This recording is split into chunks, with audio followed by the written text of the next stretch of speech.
how are you? Really, how are you? I hope you're well. I hope you're well. Okay. I'm great, man. I tell you what. But we're burning daylight. We got to get to the end of chapter 10. We got to get to the end of chapter 10 in a hurry. Okay.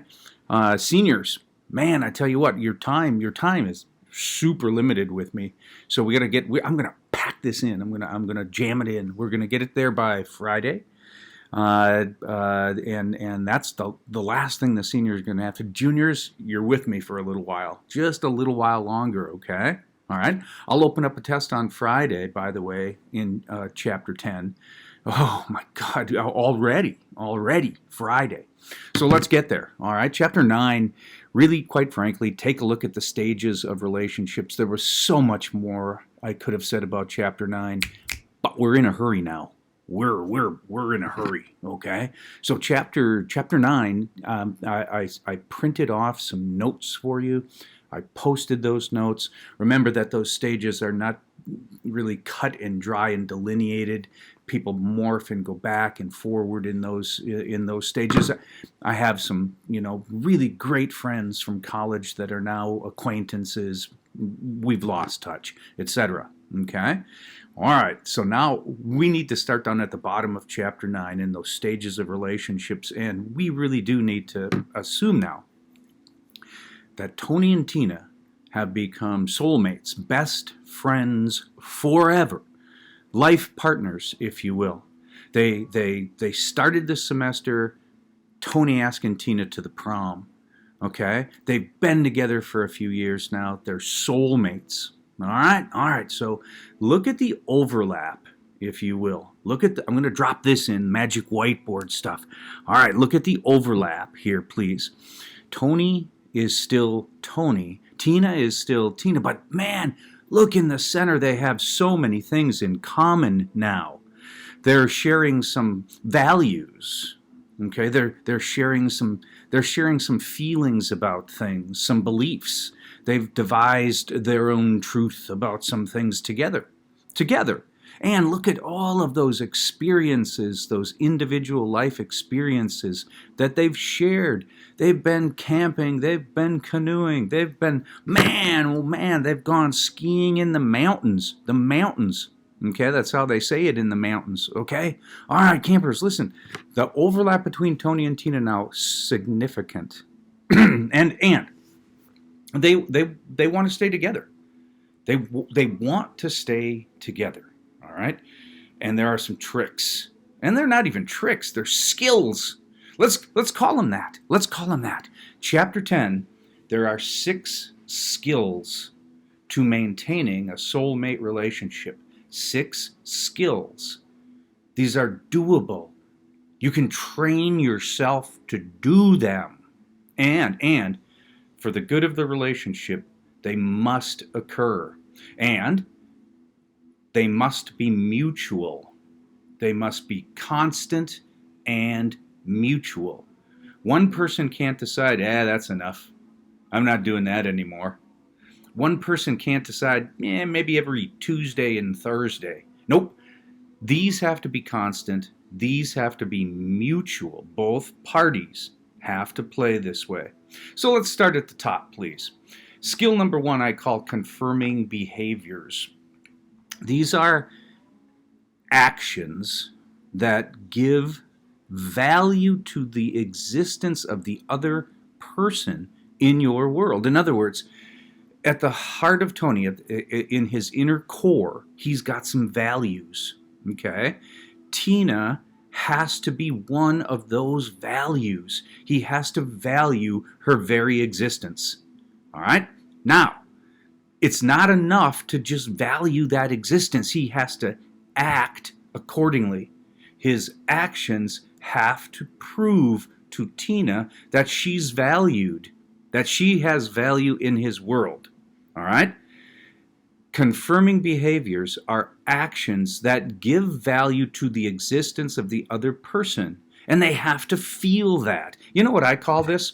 I call this the show me, don't tell me skill. Show me, don't just tell me.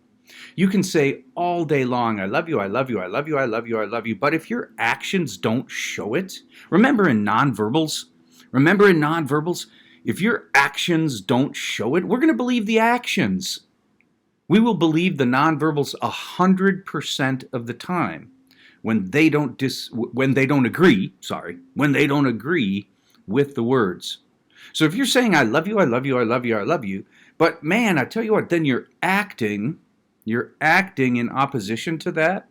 Maybe your actions are oppressive.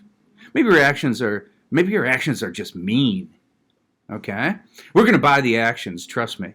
Show me, don't tell me. I had a great story one time. Great story. Okay? A couple I know were having this falling out. And man, they fell out. I'll tell you that right now. They fell out. Okay? They've long since gotten divorced, and you could see it coming a mile away. One of the reasons was that the husband, in this case, the husband, stopped doing any confirming behaviors.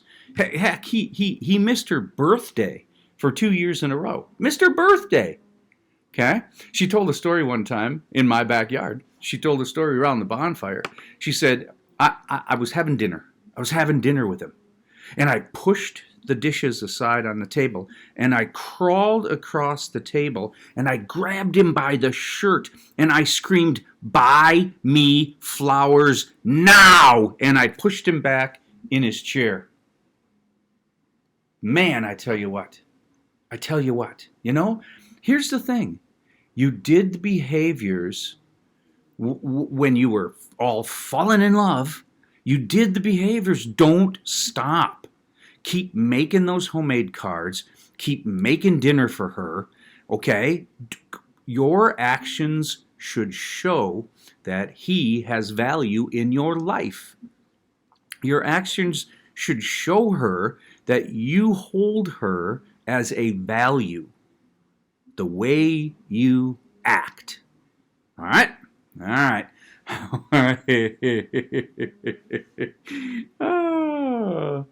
Because the relationship depends on it. All right? Do not become life partners and then check mark that and say, okay, I'm done. That's it. Over. I don't have to do those things. No, stop it. All right. Skill number 1, confirming behaviors. Skill number 2, communication of feelings. Now, this is super important. Communication of feelings. We all have them, and we have to talk about them. We must send clear messages about how we feel and why. We can't hide it. We can't ignore it. We have to communicate about it. All right? Clear and constant and mutual communication of feelings. I feel sad when. I feel angry when. I feel happy when. You have to talk about that. And gentlemen, we're at a significant disadvantage in this community and really, quite frankly, in this society. We have been told that a sign of emotion is a sign of weakness. It's not true. It's not true. We have been told, maybe save that for some boardroom meeting someplace and don't show your emotions. But not in a relationship. You have to talk about it. Okay? I feel sad when, I feel happy when. Because you know what? Your partner's going to read your nonverbals anyway. Your partner's going to read the facial expressions. Your partner's going to read the tone of your voice. Don't forget that. We studied that. Okay? 97%. Okay? Man, I tell you what. All right? And when nonverbals contradict the words, we're always going to, when Tony screams, "I'm not mad," okay, that dude's mad. So don't hide it. Talk about it. Constant and mutual. And then here's some things to think about as far as feelings are concerned. Okay, listen. People get their feelings.